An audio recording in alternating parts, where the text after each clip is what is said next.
If you're looking for the next big thing in the UFC, I've got you covered with the best prospects fighting this month of May.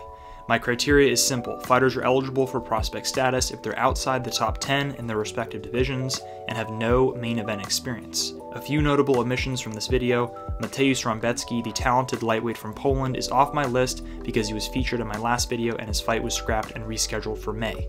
Lerone Murphy, the British featherweight, omitted because he's main eventing versus Edson Barbosa. And finally, Nursultan Ruziboev, the dangerous Uzbek finisher, is also off my list because I made a separate video about him and I don't want to double feature him. Okay, let's get started. First up, Myktybek Aavirall, a lightweight from Kyrgyzstan. This dude not only looks like a crazy badass, but he fights like one too. At 12-1, he's finished 11 out of his 12 wins, with 6 coming by knockout and 5 by submission. Aavirall is an aggressive mauling grappler with power in his hands. He displayed that deadly knockout power with an uppercut KO of Hayward Charles at LFA 170. The impressive knockout earned him the UFC call-up. Fun fact, the president of Kyrgyzstan called Aavirall before his UFC debut to congratulate him on the accomplishment. And 3 weeks later, on just 5 days' notice, Aavirall made his UFC debut versus Uroš Medic, up a weight class at welterweight. In his debut, Aavirall smothered Medic with his wrestling, scoring 7 takedowns and earning the second round neck crank submission. The 26-year-old is the first male fighter from Kyrgyzstan to represent his country in the UFC, and he's teammates with current LFA light heavyweight champion Uran Satibaldiev. On May 4th this coming weekend, Aavirall takes on another top prospect in Brazil's Elvis Brenner at UFC 301.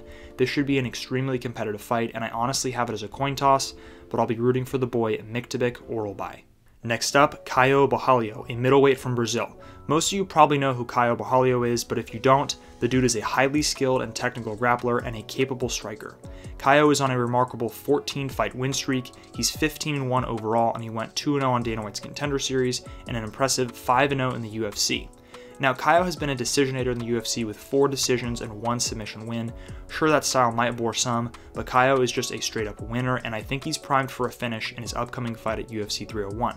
The Brazilian is coming off a win over Abus Magomedov, where he controlled the fight throughout and even rocked Abus and knocked him down in the third and final round before sealing the unanimous decision win. Before that, Caio mauled and submitted the dangerous Pole Michał Oleksiejczyk, and before that he racked up 3 dominant and grappling heavy decisions over kickboxers Mahmoud Muradov, Armen Petrosyan, and grappler Gadzi Omargadziev. Caio takes on the Scotsman Bearju Paul Craig on the main card of UFC 301 in a fight I expect him to finish Paul Craig with ground and pound, or potentially put himself in Paul Craig's triangle. We shall see. This is a great stylistic matchup of well-rounded technician versus submission artist, and I can't wait to see what Caio has in store for 2024. Next up, Robelis to Spain, a freak heavyweight from Cuba. Robelis has future superstar written all over him.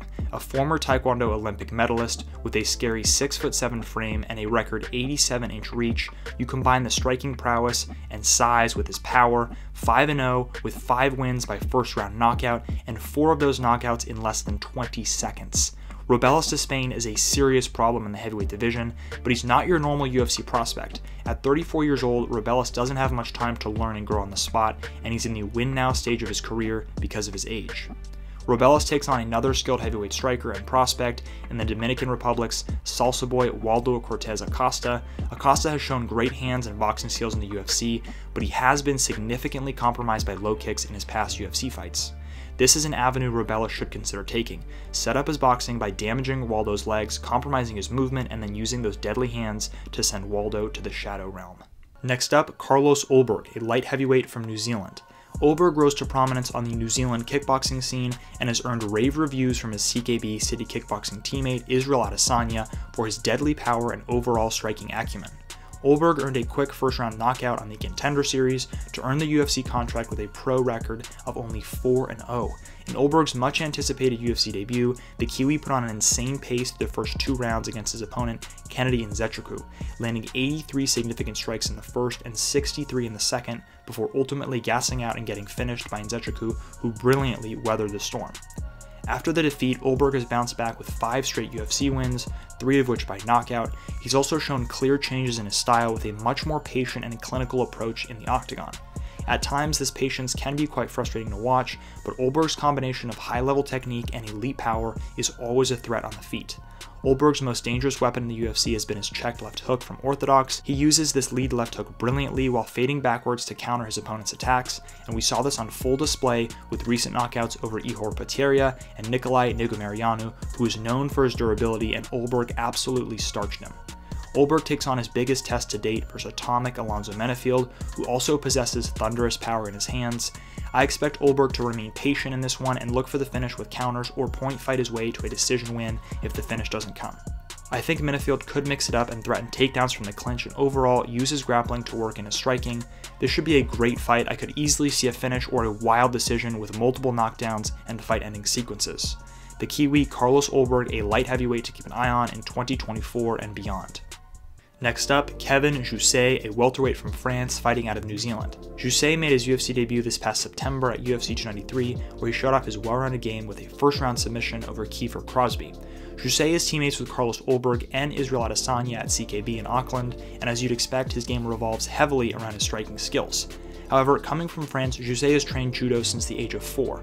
He uses this lifelong grappling knowledge as a backup plan and prefers to stand and trade on the feet, and in December, Jousset dispatched of China's Song Kanan in an impressive and technical kickboxing display. Jousset landed 134 significant strikes and butchered Song's face with his jab from start to finish. The CKB kickboxing style is very apparent in Jousset's game, with the jab, lead hook, low kick, and body kick playing a major role in his game plan. Jousset does leave his head on the center line and his chin up in the air, so he needs to clean up his striking defense if he wants to make waves in the UFC's welterweight division. Jousset takes on the night train Jared Gooden at UFC St. Louis. Gooden has legit power, so Jousset will need to show improved defensive habits, but I fully expect Jousset to pick apart Gooden and finish this fight in either the second or third round. And lastly, 2 honorable mentions for the month of May. Joanderson Brito, a featherweight from Brazil. Brito is on a roll with 4 straight finishes in the UFC. The Brazilian made his way to the promotion after defeating the red-hot Diego Lopes on the Contender Series, and that win has aged brilliantly. After losing his UFC debut to Senor Perfecto Bill Algeo, Brito displayed his devastating power with a 40-second knockout of UFC veteran Andre Fili. He then submitted Lucas Alexander 2 minutes in round 1, knocked out Weston Wilson in round 1, and most recently landed a filthy ninja choke over JSP Jonathan Pierce.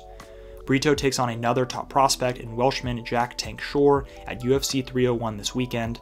Look for Brito to fight with that chaotic finishing style that's earned him 4 finishes in his last 4 UFC fights. Next up, Vitor Petrino, a light heavyweight from Brazil. Petrino is undefeated at 11-0, he's 4-0 in the UFC with 2 decisions to go along with a knockout and a submission victory. Petrino is a powerful and muscular light heavyweight with 7 of his 11 wins coming by knockout, highlighted by his Contender Series KO over Rodolfo Bellato, and this past November he landed another devastating knockout, this time over Modestas Bukauskas. Petrino tends to use his strength over technique in both his grappling and striking. He'll need to improve on that when facing the top tier in the light heavyweight division of the UFC. He'll take on veteran Anthony Lionheart-Smith at UFC 301 on the main card. This is a big test for Petrino and a gatekeeper moment for Lionheart-Smith. Personally, I think he's a fun guy to watch, but I don't view him as a future top contender or a title challenger. If you've made it this far, thank you. It takes a lot of time and energy to make these videos. Let me know what you think about the prospects I chose, and consider subscribing, liking, sharing, all that horseshit, and I'll see you guys on the next video.